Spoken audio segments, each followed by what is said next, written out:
众朋友，大家好，欢迎收看天津卫视大型情感节目《爱情保卫战》。好，来看一下今天我们的强大的情感疗愈团的老师们。大家好，我是吕阳。感情能否长久，标准都藏在细节之中。大家好，我是律师任占民。学法、知法、守法、用法，法律让我们的生活更美好。大家好，我是严品红。其实爱很简单，就是下雨的路为你撑一把伞，好吃的饭给你留一半。大家好，我是演员白庆玲。喜欢是一见你就笑的乍见之欢，而爱是忠诚、责任、包容和坚守。大家好，我是曲伟。婚姻里最怕的不是谁对谁错，而是一个人活成陀螺，而另一个人呢成了看客。好，欢迎各位老师。那接下来我们一起认识一下今天来到现场的嘉宾们。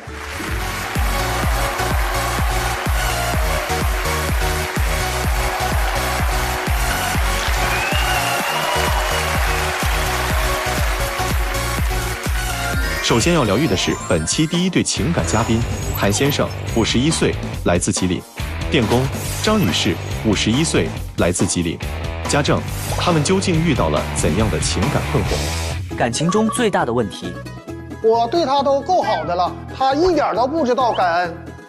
他天天喝酒，没事就得闯点祸。感情中谁付出的多？我呗，大事都得我在扛，我还得为他在兜底。我呀，我一心想着家里，他天天胳膊肘往外拐。你希望对方做出的改变？我希望他念我点好，别跟我总提离婚。把酒戒了，顾点家，要不就赶紧离婚。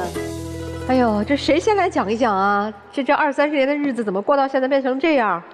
我今天来这里主要的诉求就是他经常喝酒，对家里不管不顾，我现在实在忍受不了了。我是有点爱好喝酒，什么程度？一天能喝几瓶吧？那一周喝几天？一年365天，基本上是300天都在喝酒。他每天不是喝酒，就是在喝酒的路上。我的职业吧，最开始是开饭店的，受工作影响嘛，陪客人喝酒。之前在我们当地的景区开了一家饭店，刚开始的时候买卖还是挺好，因为我们2个人忙不过来嘛，所以就多请了几个员工。他呢可倒好，一到逢年过节就请员工出去搞个团建啦，出去放松放松。刚一开始的时候吧，我也没太理会，我寻思适当的出去放松放松也行。但是后来他就越来越控制不了了，隔3差5的就带员工出去喝酒 KTV。我们饭店平时是5点进货，他有的时候是恶劣到什么程度，喝到5点还不回来。早晨5点，早晨5点还不回来，喝一宿。对，喝了一宿。我给他打电话，人家还在跟员工在 KTV 喝酒呢。没办法，我还得自己一个人去上货。他吧，不但喝酒，一到过年过节的时候就给员工发个福利。就因为我们家的饭店做得非常好，我给员工发点红包，他总是在后面斤斤计较。你老婆的意思是说，你年底发的那个红包是奖励员工平常陪你喝酒的钱？就是他一天喝点酒高兴了，就是喝上头了，心情好了就想发就发。因为这事儿我俩经常吵架。他不光说的给这些员工发红包，平时的时候还跟这些员工没事又称兄道弟的，又解解闷闷的，导致的这些员工上班的态度非常的不积极。就这还不算，他开饭店的时候还结识了不少狐朋狗友，跟这些狐朋狗友经常到店里白吃白喝，吃完饭就走，也不买单。确实，我有些朋友吧，到我的店吃吃喝喝的，有的是有钱付饭费，有一部分呢他条件不好，没有钱付饭费，也没说不给，说月末开支就给送来。我妻子呢总背着我打电话朝我这边要饭费。他这一桌吃饭不给钱，基本上我都得卖10桌，我才能把这一桌的钱赚回来。最后饭店倒闭了，倒闭了之后他就还继续喝酒，而且喝酒喝的比以前还更凶了。有多凶？喝到什么样？我有一本日历，今天我带来了。这得给大家看一下，不是，你这上面好复杂，又有勾，又有半叉，又有全叉。我给大家解释一下啊，对号就是他喝的大多，喝醉了。对，半多不多就是一对号一叉，半叉，就是说一天一口没喝的时候是叉，基本上是天天在喝。我数一数啊，4个纯叉，然后喝大了的这勾啊，1、2、3、4、5、6、7、8、9、10、11、12、13、14、15、16、17、18、19，纯喝大了的19天。就因为他长期喝酒，导致他现在得了个痛风。他喝大了这勾啊是醉成什么样啊？喝完酒就是耍酒疯，他带一些狐朋狗友到店里吃饭，喝多了在店里就呜呜喧喧的。有很多我家的回头客就跟我说，再也不上你家去吃饭了，太吵了，总是闹哄哄的。如果不去店里，回家的时候喝多了什么状态？他这个人酒品特别的不好，他喝10次，得有8次是喝多的。而且每次回家都是半夜凌晨，一回家之后就把所有的灯啊、电视啊全都给你打开，还得找我跟他俩说话。你要是不跟他说，就是我睡着了，他得扒拉你脑袋。你得听我说，我说话你得有回应，没有回应还不行。有一次，我就是实在是忍无可忍了，最终跟他俩大吵了起来。他就急眼了，直接拿脑袋就去撞那个我家墙上有一个婚纱照，把婚纱照外边镶的那层玻璃给撞稀碎。他现在脑袋上有个疤，现在还有呢。你为啥要撞婚纱照啊？给我气的，我感觉吧。喝酒生气吧，打女人是种无能的表现。那我只能说是我脑袋撞墙吧，以示回应他。那不也没出息吗？这个表现也不咋样，真是。是，我也知道，我喝酒喝的人吧，已经喝到没有底线了。嘿，你也知道喝到没底线了醒了以后我自己总结的。那还喝啥呀？不行了，我已经喝酒喝的已经着迷了，不喝酒睡不着觉。痛风严重吗？现在？痛风吧，大约1个月1次2次吧。他这是一犯病之后，自己不能干活不说，我还得在家照顾他。我一照顾他，我的工作也耽误了。最严重的时候，我还得连背带扛的送他上医院。你说这不是闹得2个人得不偿失吗？你们的生意黄了之后，他不是去做了电工吗？对，除了喝酒啊，对家里这些表现，他去做了电工以后，在网上接一些单子。记得有一次，他这边正接个单子。马上就要出发了，结果有个朋友来电话说的家里电表坏了，让他帮忙去给修一下电表。我的意思就是说，你可着那个赚钱的活，咱们先把那个钱赚到手，你下午或者是晚上再帮他修也可以，是不是？那就不行，立马就把单拒了，就得去帮朋友去修电去。老师，你看，这都是女人的想法。我作为一个男人来看，那是我最好的好哥们儿。他的电路坏了，让我第一时间去帮他抢修，难道这有错误吗？挣钱的事可以放一放啊。外人都特别的重要，对家里边不管不顾。我记得那时候是我女儿还上小学，放学的时候需要人接。那天她中午之前，人家就找朋友去喝酒了，正巧赶上我家我母亲生病了，我就带我母亲到医院。我一看时间赶不上接孩子了，我就给他打电话，我说你回家接一趟孩子，我陪妈在医院看病。不行，我喝酒呢，没时间接不了。那天是我请我几个哥们吃饭，中途我撤场了，那把朋友放到那儿，那是一个男人应该做的事情吗？那孩子谁接啊？没有我这爹，那他的孩子就没人接了吗？没有你这爹，他的孩子也能长大。实话是啊，我借着酒劲儿，我也心里话呀。怎么会有这样的父亲？我们听出来了，这孩子反正是没接。不光是跟我姑娘，有一次就因为他喝酒喝多了，半夜回来，喝的里倒歪斜的，走道都直撞墙，把我家的一个暖水壶碰洒了。当时吧，我儿子的有一个很重要的工作文件，就让他用水给浸泡了。人家转过身来，就跟没事人一样。还矫情的说啥？说孩子，你自己重要的东西你自己不经过好，你还能怨我吗？我儿子当时也跟他俩大吵了一顿，结果一赌气走了，到现在基本都不咋回家，有的时候也就跟我打个电话。因为这个他总说啥，这孩子都不跟他亲，你说就这样，孩子能跟他亲吗？他不都说了吗？没他这爹，孩子不是照样也长大？他也是经常吧在孩子面前吧挑唆我这个父亲啊没有能力。你说这孩子都这么大了，什么事儿他都看得明白的，这事儿还用得着是我教唆吗？大姐，他现在赚的钱交家里吗？交你吗？不交，他赚的钱能还个房贷，剩下就找狐朋狗友喝酒了。我现在就是因为贴补家用嘛，白天的上午的时候在超市上班，下午我就去做家政，为了想多赚点钱嘛。孩子都上学，哪哪都需要钱，而且我一天累的腰酸腿疼的，胳膊腿都麻。回到家有的时候晚上都9点多，一到家连一口热乎的饭我都吃不上，我还得自己买菜做饭。他干啥呢？翘着2郎腿坐那看电视。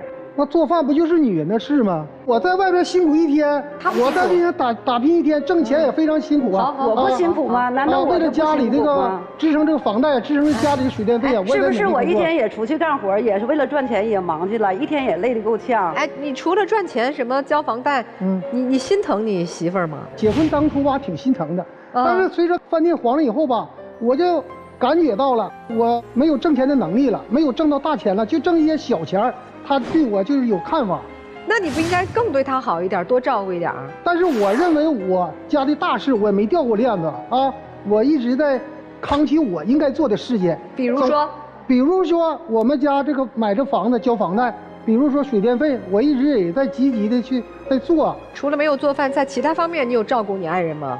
我这一天吧，喝酒喝的也里老外邪，也没太注意这事。自己也知道。其他方面，他头几年有病啊，住院住了20多天，我是日夜照顾他。可别提住院的事儿了，你要是不提还好点儿，一提住院，我生病住院，我就更气不打一处来了。他吧，表面上美其名曰的说是照顾我，结果照顾你是怎么照顾的呀？人是去了，还没等到中午呢，提前就把酒局约好了。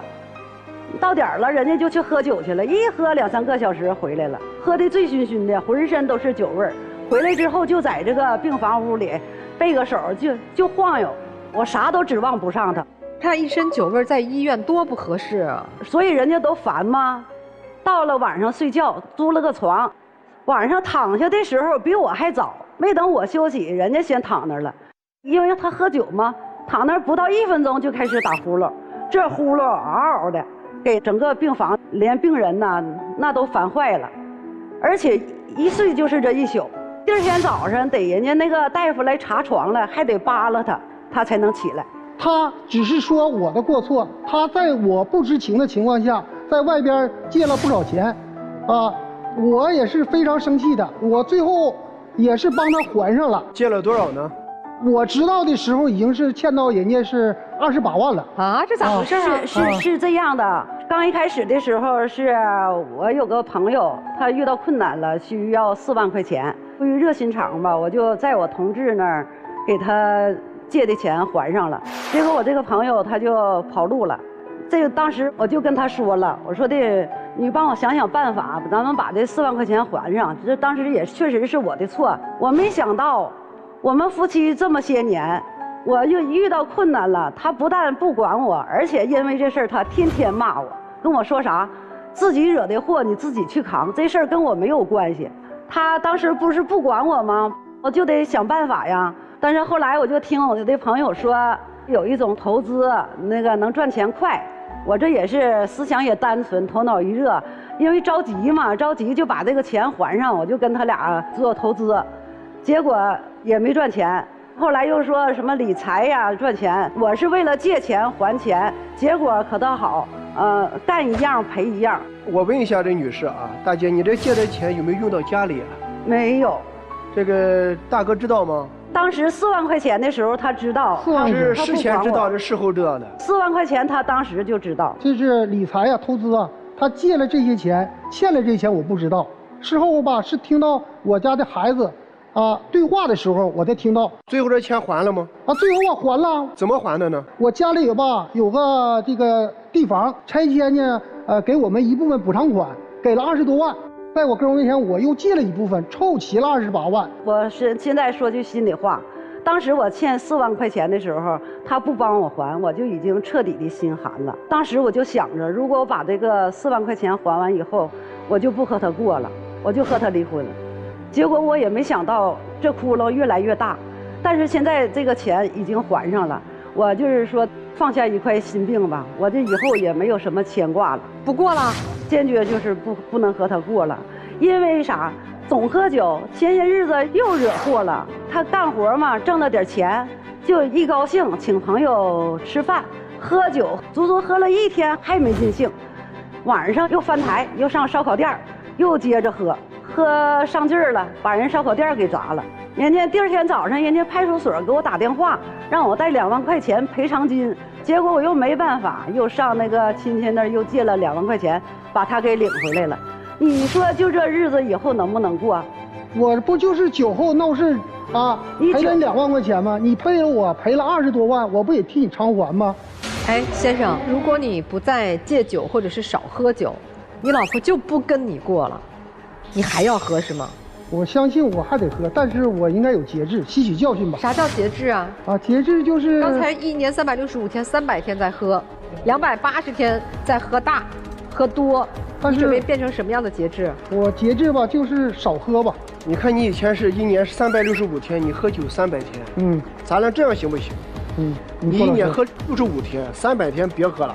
既然老师说了，给我提个好的建议，我尽量再做吧。65天也不少。但是我们那边的吧，大家都是天天在喝，有事没事都在喝。那别人家媳妇儿不会因为这个离婚，对吧？别人家没出这么多篓子，别人家男人没有因为喝酒惹了这么多事儿。说句心里话啊，真正做正事的时候吧，酒友有10个，可能最后能帮我解决问题的寥寥无几，也就1个半个来吧，多数都不来了。那你喝酒的意义在哪呢？彰显我的实力吧，因为我请他们喝酒，我非常豪爽啊！我请他们，大家都围着我转，我有种自豪感吧。你在你夫人这里感受过这种骄傲自豪的感觉吗？我认为我们结婚时候吧，夫妻挺恩爱的啊，互相都能理解，互相能包容。自从开了饭店以后吧，有了钱以后吧，距离吧确实有点远了。黄了以后呢，这个我挣钱能力就没有了，他就成天抱怨，他在外边。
2个人哈，对这个家的贡献是一个是伤情，一个是伤财。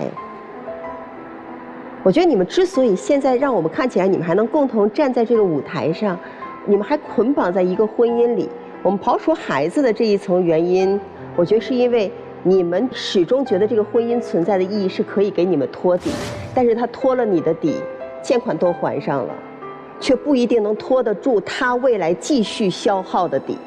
所以不是说他对你没有感情了，你这个婚姻本身怎么样啊，你又为他还钱，不是这个，是他不想再为你收拾残局了，而且他也不知道你还会继续闯出什么残局来。所以其实真正关键是你在这件事情上，你认识到的态度究竟是家重要，还是你外面的那些消耗你的狐朋狗友重要？一个男人如果连自己的家都顶不起来，你在外面再怎么样，别人也不会。就像你说的，当你有10次需要帮忙的时候，能有1个帮你1次就不错了。你交不到任何知心的人，因为你对家的承诺都没有，谁能相信你的为人是值得托付的？所以我说态度问题就是你在这件事情上你的自己的控制，你自己想要去改变他的那个愿望，才能决定你这段感情还有没有机会去修复。我没有说一点机会都没有，但是前提是你得把这个家当回事儿。但是我反过头来也说一句，我觉得他不断的在外面去证明，哎，我在男人堆里大概是一个什么样子，有价值，人家看到我的豪情，人家看到我侠义，为什么？他想通过这种方式证明自己，哎，我是有意义的，我活得挺像一个真男人的那个感觉哈。但是我觉得本质上是因为在这个家庭当中，你们对他的这种亲密的关系给的也都不够。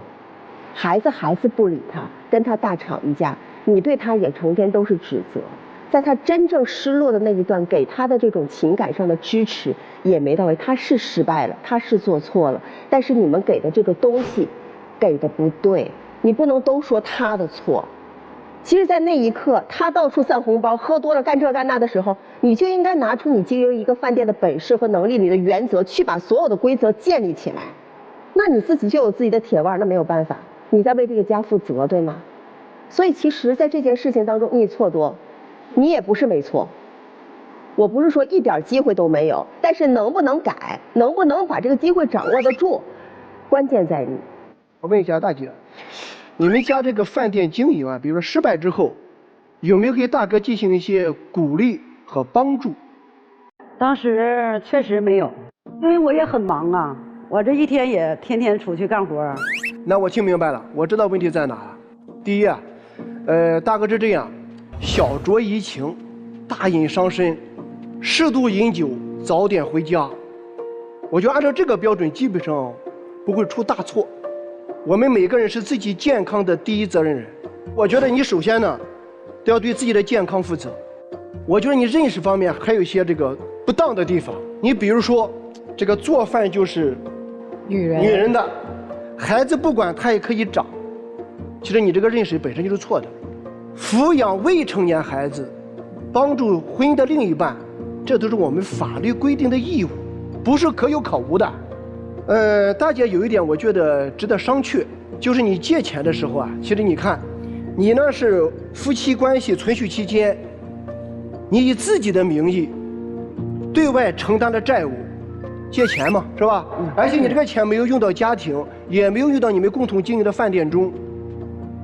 那么这个钱严格来讲是你的个人债务，所以大哥为什么说你自己惹的事情你自己扛？这个话呢，从法律上来讲是对的，从情理上来讲呢值得商榷。但是呢，这个钱即使是大姐个人的债务，那么你们呢夫妻共同财产中有一部分，大姐可以拿着这一部分去还他的钱，也是可以的。总之吧，我觉得大哥你这样，你先从对自己负责做起，然后呢再对家庭、对孩子，最后呢再对自己的朋友，要有这么一个顺序，好不好，大哥？好的，老师，谢谢任律师啊，谢谢你。如果电视机前观众朋友也想更加了解任占敏律师呢，有一个非常简单的方法啊，就在我们的微信公众号里搜索“北京冠岭律师事务所”，你有法律问题呢，可以找他来进行咨询。先生，你现在叫做众叛亲离，你还有啥呀？你还在这儿大言不惭地说，我老爷们儿喝点酒咋了？喝点酒不算啥。问题是你喝酒耽误了你的人生，你喝酒背后你的那个自尊心，那个特别可悲可怜的大男子主义毁了你的一生。我们认清现实不好吗？生意黄了不赚钱了，咱就踏踏实实去赚钱不行吗？赚了钱交给媳妇儿不行吗？店开黄了，那咱情感上陪伴上多给妻子一点儿，把这个弥补回来，平衡了，日子还能照样过吗？谁管你啊以后？换句话说过来，为什么以后没人管你啊？你在过往30年中，你管过别人吗？你在乎过你老婆的感受吗？你跟她说过情话吗？你在她难受的时候、伤心的时候、生病的时候，给过她安慰吗？没有。我觉得他给了你很多机会了，甚至他让你帮忙还4万块钱的时候，我觉得都是给你机会。否则她一个这么吃苦耐劳的女性，一天打2份工，上午一份，下午一份，我觉得她靠自己的双手也还得了。要你干啥？你自己都说没有我这爹孩子也能长大，没你这老公他过得更好。所以我觉得，如果你还想自己以后晚年的生活，身体能健康，心理能健康，有人至少看你一眼，你要再喝这个酒啊，你完了。妻子，我说2句啊，虽然我觉得在这个婚姻当中，你的丈夫表现得更差，但我觉得你表现得也不算好。看结果，30年了改不了喝酒的臭毛病，30年了，你借4万块钱他都不愿意帮你还，你又给了他多少爱？你有没有付出很多的温暖和爱给他，唤醒他那颗烂醉的心？你得关心他，你得爱他，你得在乎他，心疼他。我觉得你也一点都不心疼他，他宁可花钱装大头去要那点朋友给他的自尊和面子，因为你不给他呀。所以我们都反思一下自己的过往。我是希望你们以后晚年的生活至少健康，有人惦念，一心向善，好吧？各自努力吧。我觉得这位女士挺不容易的，我挺心疼她的。同为女性吧，我觉得一个人面对着这样的丈夫，身心疲惫，打着2份工，也许她给这位男士的爱和表达温柔温暖可能是比较少，但是她已经无力给予这一切了，因为她身心疲惫。她唯一的错误就是那个4万块钱的口子，最后把它撕大了，就变成28万。我相信你今后不会再犯这样的错误。说一下这位男士吧，可能你在朋友在所有人面前你都是一个好人，但实际上你对你自己最亲最近的人是最无情的。殊不知，一个对自己最亲最近的人都能那么无情的人，他是不可能对任何人有情的。所以一切都是你给自己画的一个假象，一个泡影。实际上你自己本身就是一个酗酒的人，一个因为酗酒而丧失理智的一个无情的人。刚才说了一句特别不尊重女人的话，你说做饭就是女人该做的事情，我一个老爷们为什么要做饭，对吧？对呀。还对呀，还对吗？那你做饭生孩子，是因为你身边所有的朋友都那么说，因为你接触不到这种高端的朋友，你只能接触这些同频的人，所以我觉得大姐她改不了，你信我的，真的她改不了。我觉得压垮你们之间关系的最后一根稻草就是那个4万块钱的债务，从4万引发出28万的一个债务，完全把你们之间的感情全给消耗掉了。所以说我不认为你们俩真的是可以继续在一起，因为他不会改，你的老公一时半会儿是改不了。就在刚刚他还在说好吧我少喝点，但他根本做不到说1年300天不喝。所以说如果说我们因为钱看出了一个人的真相，看出了你们感情当中的一个问题所在，解决不了咱就赶紧跑，因为现在儿子已经成人了，对不对？儿子已经跑了，所以说这个家已经被这个酒给喝散了。你们真正的感情还在吗？早就被酒给喝散了，所以说没有任何必要再继续下去了。所以何去何从，你们自己思考吧。还有没有在一起的空间？还有没有调整的空间？你们思考一下啊！来，两位请下来，我们听听小情侣的故事。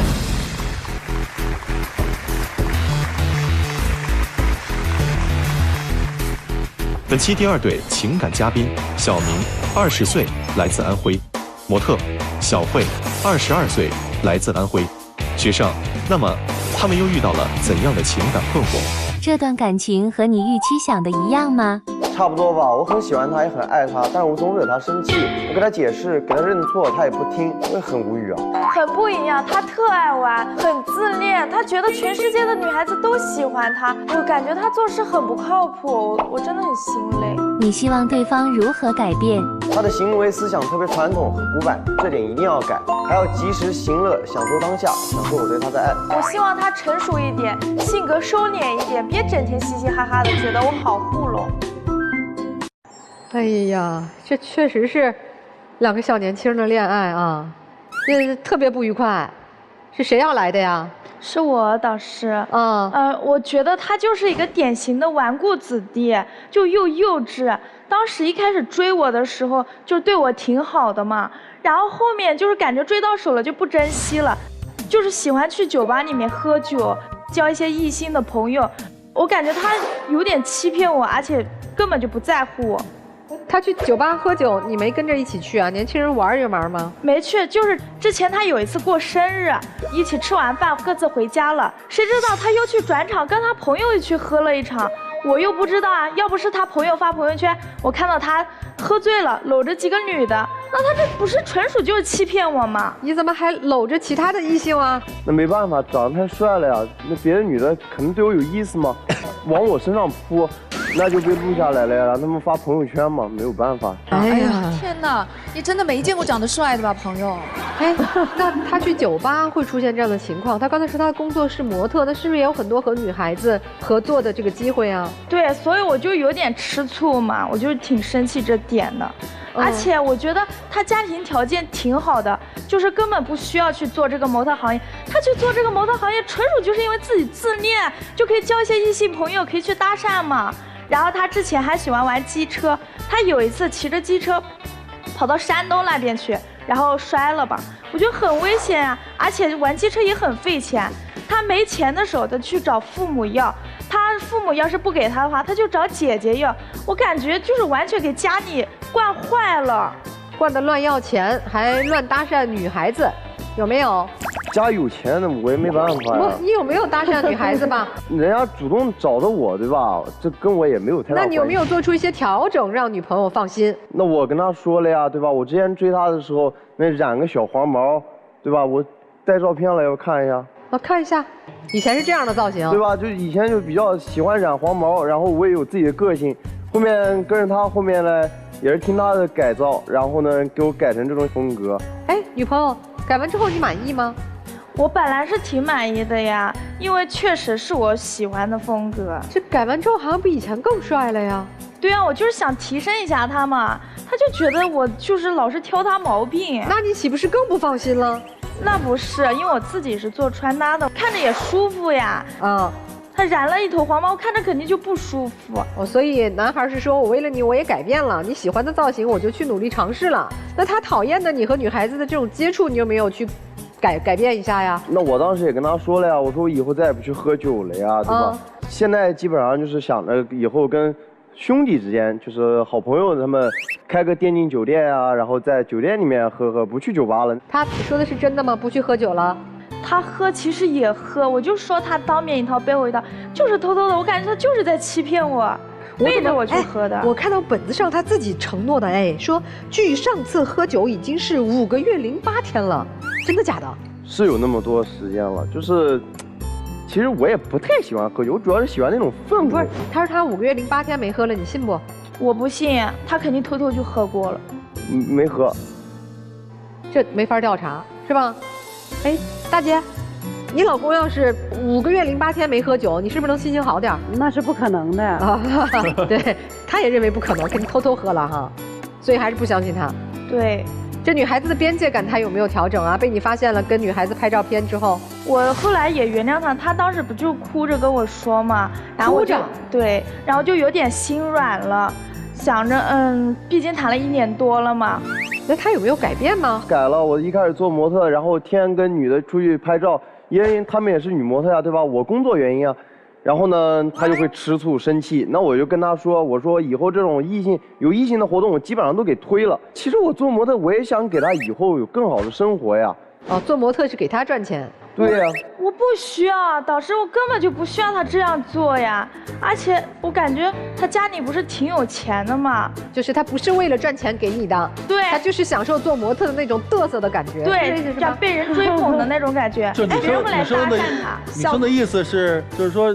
你其实可以往家里要钱就行了，不用自己去那个抛头露脸的。那我也有上进心啊，对吧？对，这直接把我给否定了呢。小明同学，你只有20岁，你不上学去做模特吗？当时大学没考好嘛，然后后面也打算就是家里面出点钱，出国留学嘛，深造一下。那你还出国留学吗？去。说到出国留学，我就非常的生气。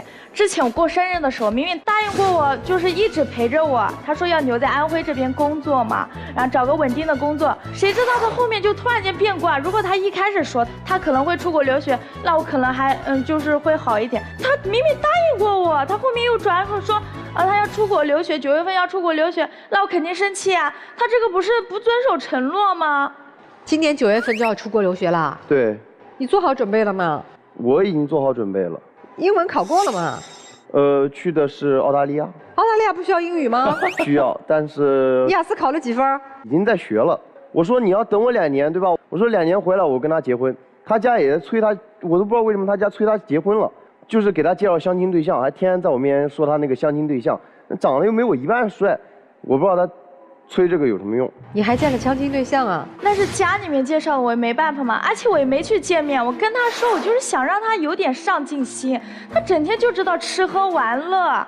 哎，我问一下你姑娘啊，你觉得你的男朋友啊，你看他们老说自己帅嘛，有很多女孩喜欢，那他对你呢？你觉得专一吗？我觉得其实他有时候对我挺好的，但是他就喜欢背着我偷偷去酒吧跟其他朋友玩，你也不知道他会做什么。那你自己说一下，你专一吗？我特别专一的，我当时对他真的是一见钟情啊！那看到他那个目光都移不开，然后我就天天满脑子想着他。后面朋友撮合，好不容易追到手，那我肯定好好珍惜啊。但是我觉得我玩归玩，我爱他还是爱他的呀。那你出了国之后，这2年之间和你的女朋友怎么相处呢？平时打视频啊，对吧？发信息，他也喜欢打游戏，我陪他打游戏不也可以吗？我觉得异国恋的话，根本就没办法走下去。他整天他这么爱玩，他喜欢爱玩，他出去交友，那我出国了不纯就是放飞自我了吗？他说他不是眼里都是你，只爱你。他光说这个，怎么能相信呢？我跟他说了，我说不行，我走的时候去他家跟他订婚呗，给他个承诺呀。哦，你看人都说了。他都不稳定，让我家里面人怎么说呀？而且都没有上进心，我觉得我跟他的价值观都完全不一样。他出国不是为了深造学习吗？我感觉他就是玩，他有钱他就是去玩，对，根本就不在乎这些。你觉得他这个就是，当然20岁本身就很年轻啊，但他是那种。在某一方面还是有那种成熟度的小孩吗？情绪平稳吗？他一点都不平稳。之前有一次上课忙，没有回到他信息，不是很正常吗？没有接到电话，不也是很正常吗？他就生气，直接拉黑删除，然后后面估计又反悔了吧，跑到学校来质问我，说我为什么不接他电话，为什么不回他信息？我本来想跟他解释的，他一点就炸，我怎么跟他解释？那他忙之前，他为什么不能先给我发个信息，告诉我去忙了呢？然后忙完之后，为什么不能打电话呢？我微信是给他拉黑了，我承认。那他为什么不能打个电话给我呢？不，你为啥拉黑他呀？我生气啊！你生啥气啊？我给他发信息、打电话，他也不接，也不回。那你觉得他干啥去了？我就觉得他跟学长啊或者学弟啊，对不对，在一块散步。在学校我怎么知道他干嘛呢？哦，就像你那个去酒吧玩第2场，然后他找不着你啊，觉得你也是干了这些事儿。差不多吧。但性质不一样呀，我觉得性质都是不一样的呀。但你来了吗？发现也不是，人家就是上课吗？那你还不道歉吗？我道歉了呀，对吧？我也跟他道歉了呀。不过我也承认，我有的时候确实脾气比较暴躁。哎呀，确实是小啊。哎，这个男孩为你付出过什么吗？或者让你看得到的他对你的好？他之前做那个，我不是弄穿搭的嘛，他老是偷偷的，就是给我投流，我根本不需要他这么做。就好像他在施舍我，显得我好卑微一个。我不需要他这么做呀，赚了些钱我够自己花。就自食其力吧，靠自己是吧？对呀。所以男生，你看你这个方式他又不喜欢。那我想着我爱一个人，对吧？他有的时候他跟我抱怨，他说：“哎呦，今天又没有流量了呀，或者今天又多少人又给我取关了呀。”我也想让他开心啊，我喜欢他呀，对吧？我很爱他呀。我看着他不开心，我也不开心啊！我就想着换着个法子让他开心嘛。哎，这个刚才小片里我记得男生说过一句说，希望女生能像他一样什么来着？及时行乐，什么有钱就花，怎么说的来着？就是享受当下。享受当下，这个也有矛盾。对，他每次就是有钱就花，然后之前有一次非要带我去爬山嘛，我是想着攒钱去考研嘛，他就想着钱不是攒出来的，世界那么大要去看看。当时他爬山要买一些装备嘛，他买的装备特别贵，我把考研的钱就想着陪着他嘛，就一起去买了。谁知道他买这么贵，就为了发朋友圈好面子，买的那些好贵的衣服。然后后面爬山的时候，那个山特别的陡，我都不想上去，他就为了寻求刺激，非要让我上去，让我感受一下上面的空气。当时上去的时候我脚崴了。我休息了1个多月才稍微好一点，他根本就不在乎，他觉得爬山受点伤是小事，恢复一下不就好了吗？我感觉这全都怪他，就是因为他耽误了我休息的时间，还让我受了那么大的罪，感觉就完全不在乎我。跟他谈就像跟跟一个小孩子谈一样。那我之前一个人去爬山的时候，他每次都会回来问我，就是阴阳怪气，知道吗？他就说，哎，你今天又跟哪个小妹妹出去爬山了？今天又跟哪个小姐姐出去爬山了呀？那我想着，我看他学习压力也挺大的，天天在学校待着，那日子好枯燥哎。我想着带他出去散散心，对吧？见一见祖国大好河山。那装备呢，也是那必需品啊，我玩的户外。谁出的钱？他出的，但是我当时跟他说，我说那买个装备，对吧？我给你买，他非不要，他逞能呢。我不想共同承担一下嘛。那把他钱花了，他也不开心。所以玩也玩不到一块儿，处也处不到一块儿。哎，这学习呢，男孩是要出国学习，姑娘你呢，对自己的学习啊，以后的生活工作有什么安排吗？我是本来是想着考研，然后再往上再走一下嘛。自己也有做自媒体，然后就可以往这方面走，因为学的是新媒体艺术嘛。考研也很辛苦的，所以他说你学习一个生活枯燥，带你爬山是想让你开心一下。我有自己喜欢的事呀，他老是把自己喜欢的事强加到我身上来。所以你俩今天来是干啥的？我感觉就跟他沟通不了。你是来要和他分手的吗？对。男生呢？那我肯定舍不得呀，对吧？好不容易追到手了，我觉得对他挺好。他只记我的坏，他不记我的好。那当时爬完山，对吧？那爬完山他脚扭了，那谁在照顾他？那还不是我吗？雨天我这骑个车，我给他送药去。我问一下，你们俩现在交往，你们双方父母知道吗？我妈妈知道。我父母不知道。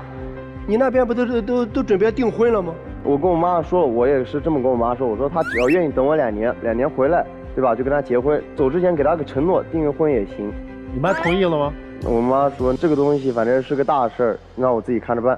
我明白了，你妈说的是大事儿，但是不是终身大事儿，对吧？这一看是妈妈爸爸也很惯，是吧？你想干嘛干嘛，出了篓子大不了我再帮你擦屁股呗。哎呀，真的是2个孩子啊，也挺可爱的，反正谈恋爱嘛，是吧？那这样的恋爱该如何继续？还是像女孩说的该分手呢？这个夫妻俩给孩子们点建议呗。看到他俩就看到我们的儿女了，你儿女都不理你了啊？是不理我了，在他们身上吧，我也看到了阳光了。我有2个想法，作为一个男孩子吧，有2件事，在学业上我比较支持你。第二呢，你现在跟你这个女朋友是一个叫对象关系，如果你要是个男人的话，你应该是全心全意的爱她，不能做一些过格的事让你的小女朋友呢这个嫉妒。这样的事儿会影响到你们俩以后的感情。哎，大哥，他拍个照片你都觉得影响他们的感情，那你喝酒喝成这样不影响感情吗？我们有年龄代沟吧。你真是喝酒喝傻了，没法和你沟通。事实就是这样嘛。不跟你说了，气死我了。大姐，我觉得女孩子嘛，就是缺乏安全感。这个女孩跟我姑娘年龄相仿。如果是我的姑娘，我不太同意他们2个在一起。为啥？我感觉这个男孩子不能给这个女孩子带来安全感。人家咋不能给了？这个女孩成天太跟着操心了。说的也对，但是大姐主要是30年跟一个酒蒙子在一起，确实一点安全感也没有。看谁都不安全。因为我的一生真的筋疲力尽了。哎呀，筋疲力尽。行，听听老师们的建议吧。我不去评论你们的爱情，我先跟你们俩一起探讨一下你们自己本身自己看不到的东西。男孩子，我觉得用他的话讲，你很自恋，你一定觉得自己很重要，自己外形也很好。然后其实当你因为他不接你的电话，不回你的信息，没有第一时间去给你任何回复的时候，你的反应是暴怒，就是你在那一刻没有办法确定你在他那里的独一无二和重要性。我告诉你个小秘密啊。这个自恋呐，和一种特别说不清道不明的小小的自卑，往往是如影随形，是孪生的。这个自恋你表现出来的是自己，比如说很帅、很阳光啊，然后自己感觉自己都对自己很多家庭条件、各种各样的背景都很满意呀。但其实你表现出对他的态度，你又很敏感，你总在不停地去证明、要求他证明你在他那里的独一无二。你是做穿搭的。穿搭博主就包括你对他形象的改造，刚才我们严老师也说了，改造之后看起来更顺眼、更帅了，你放心吗？你在追求完美，完美可能是你做这个行业当中一种本能的东西，但这个本身会给你一种禁锢，所有的不如意你都是不能容忍的。所以从这2点上来看，你们俩真的半斤八两。就我们刚才都说呢，都是孩子哈，我给你们各自规划一个对于未来发展的一个小建议好吗？男生，我觉得你要去见世界，按照你的方式去看看这个世界有多大。刚才白老师说过了，更帅的你见过吗？你一定要经过真正的打击，真正的那种在内心当中受伤的感觉，被打到谷底了，你才会重新建立起来，慢慢走向成熟的那个步骤和阶梯。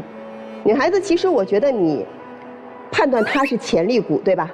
看着都很好，但是你不是她的那个发动机，你没有这个能力，因为她的家已经给她了一个很好的发动的原动力。你真正应该做的就是做好自己的事。你们两个人真正应该见的是各自给自己一个时间，你不要给承诺，你的承诺在现在这一刻太幼稚，什么都承担不起来。比如说3年之后、5年之后再相见，我期待你们可以在顶峰相见，而不是在山底下相互拖拽。先说小明吧，小明呢是第一，自恋、自信，又有那么一点点自卑，长得帅没办法，家里有钱没办法，别人追我没办法。我问你个问题，你觉得你有没有曲老师帅？有是吧？你看，这就叫什么？这叫满满的优越感。我也承认他比我帅。不，他只是比你年轻。但是我敢承认他比我帅。哦，对，我们眼里曲老师比你帅，但是曲老师自谦说没你帅，所以他不会因为帅而让自己特别洋洋得意。其实，曲老师的回答才是真正的自信，自谦自信。你给我们是满满的优越感，这个优越感中呢有一种浮躁，或者就是用女生上来的第一句话，他觉得你有点幼稚。所以我觉得这方面呢，你需要沉淀，需要历练，而不是盲目的去自信。你们现在还真有点不合适，双方都需要规划人生，双方都需要提高，双方都需要历练，甚至双方都需要磨难。在这个基础上，你们再谈婚论嫁，彼此都给一点时间吧，这就是我的观点。谢谢任律师。如果电视前的观众朋友呢，也想更多的了解任占敏律师，您在微信公众号当中搜索北京冠领律师事务所，就可以和他取得联系。如果有法律问题的话，可以向任律师进行咨询。哎呀，我觉得你们也挺好的呀。那年轻人谈恋爱不就是这个样子吗？你吃我的醋，我吃你的醋，对吧？很正常。我觉得20多岁的爱情可能就是你们说的这个样子。唯一让我们觉得别扭的是，这个年龄除了爱情还有很多，我们要去珍惜的，要去成长的，要去努力的。不是说自己家里条件好、形象好，我们就可以洋洋得意的说我赢了全世界。我觉得你在你们俩的爱情当中，男生你一点也没有赢，你用的方法根本不是这个女生欣赏的一个成熟的男孩子用的方式。比如说你认为给他投流，帮他去多赚一些零花钱，他认为是对他的不尊重，因为你不够成熟，因为你用的是你家里人的钱，所以你不懂一个自尊自爱的女生是希望通过自己的双手为自己创造财富，赢得尊严。第二，你爱玩，你什么玩机车，你去酒吧喝酒，都需要钱的。你的钱来源是你的父母，你拿着父母的钱在嘚瑟你自己的人生，我觉得这也是这个女生不太能和你一致的地方。她是需要自己双手挣得未来的，你越这么做她越反感，觉得和我太不一样了，我没有安全感。其实你的给她的不安全，不是说你跟女孩子多拍了几张照片，是因为你不尊重她的价值观。女生其实你也不太接受男生这种比较不放松呀、松弛呀，反正我学生时代我就玩玩乐乐，我也有点小规划，我还想出国，你也不接受这个，你不接受他的价值观，因为你放松不了。你未来人生的路是得自己一个脚印一个脚印去走，他不是，所以是你们最核心的观念的不一样，以及双方都不够成熟，不愿意向对方靠拢，走到你们今天怎么相处都不愉快。我觉得不重要啊，爱情本来就是磨合，这么年轻的时候怎么可能就碰到两个人特别契合的，就这么处着吧，把对彼此的喜爱呀，不管是颜值上的喜爱还是性格上的欣赏，就这么在一起处着吧。你也不要阻止男生去出国留学，我觉得是他奔向更好人生的一个开始，就让他去留学。如果你们有真爱，能够共同成长，说不定他2年以后回来找一份稳定的工作，你们就真走在一起了。如果不合适，也就慢慢淡了，各自开展新的人生就好。我觉得总体听下来，这个女生还是挺有骨气的。你拒绝这个男生就去给你投流，给你花钱，包括这个男生对你，我也觉得是真心喜欢的。所以我觉得你们俩这份感情至少是很单纯、很真挚的情感。但是就是说现在你们俩去计划将来，其实上真的太早了，因为我们在这儿可能各位老师说了很多计划，或者是你们两个之间也商量出来的计划，但是人生真的是那种计划赶不上变化快。也许你们此刻当下的情感是很真挚的，但是将来遇到什么样的事情，又有怎样的变化，其实是大家都说不准的事情。所以就是好好相处吧。还有我想对这位男生说的是，男子汉呀，他是要有担当的。除了说是家里给予你的好的经济条件或者好的外形之外，我希望在若干年之后，你可以体会到一个男子汉真正的这个魅力，不是光是脸和家里给你的条件，对自己的情感也能够有责任心的一个男子汉。我希望你们有一个好的结局。如果说真正彼此失去的话，也是一段美好的回忆。至少你们两个人真诚的爱过。帅是一个褒义词还是一个贬义词？有的时候会混淆。如果你的帅都是来自于别人给予的，比如你的父母给予了你外在，你的父母给予了你殷实的家底儿，跟你有什么关系？男的帅在事业上是专注，在情感上是专一。因为有时候帅会给人一种感觉，说你很浮躁，你很花心，所以你就要付出更多的努力去证明我不花心，我不是你们看到那么肤浅的。所以这就是我们成年人认为的什么是男人帅。你现在不懂没有关系，因为你就是现在你的状态。但我想说的是，你改一个发色容易，改现在的本性很难。他听你了，改了这个头发的颜色，说明什么？说明对你认可吗？未必。而女生也是矛盾的，她自恋成瘾，你呢焦虑成疾呀，都不敢放她去国外深造2年。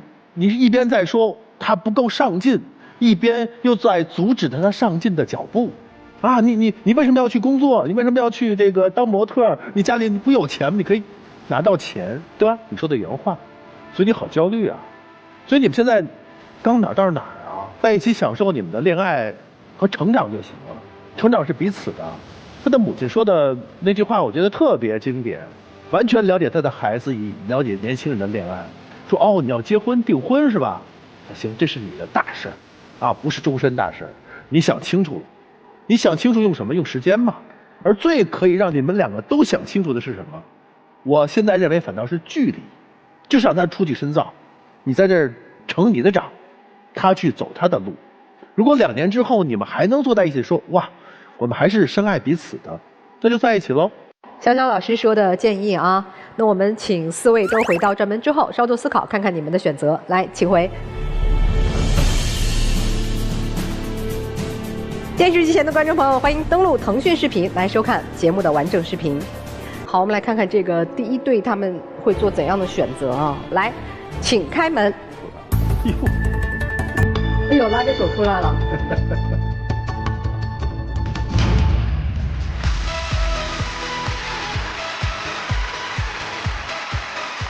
你不说今天这个是下定决心不过了吗？怎么又笑着牵着手出来了？刚才他又答应我了。他答应啥了？这回以后也给我做饭了，也少喝酒了，尽量少喝酒了。上台之前吧，确实我挺任性。刚才吧，听见几位老师啊，对我啊，对人生的点评啊，深有感触啊。我的缺点实在太多了，我要珍惜我身边的爱人啊！哎，珍惜深爱人，这就对了。我们也希望看到你们相亲相爱啊！大姐，这改变也得有个 KPI， 你也得拿个挂历好好画。以后呀，把这个对号都变成叉号就好了，变成叉，对，变成叉号就好了。对，我们等着看2025年的那本台历。好的，希望今天来到爱情保卫战是个好的开始啊！好吧，谢谢几位老师。美好发生怎能不看？让我们一起进入真情时刻。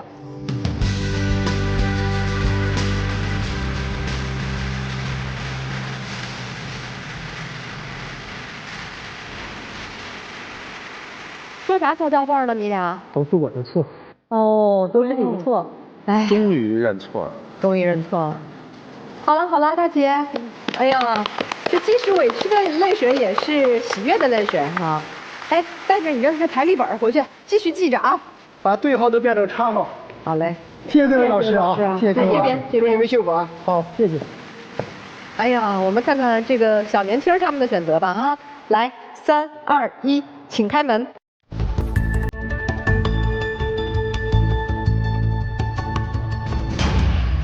多养眼的一对，真是挺养眼。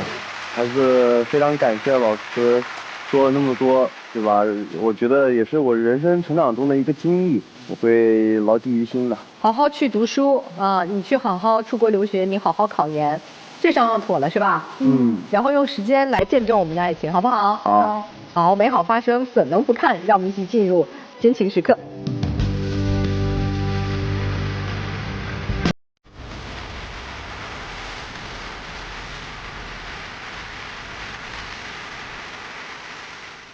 未来的人生路还很长，希望你们能彼此陪伴，祝你们幸福哦，快快成长啊！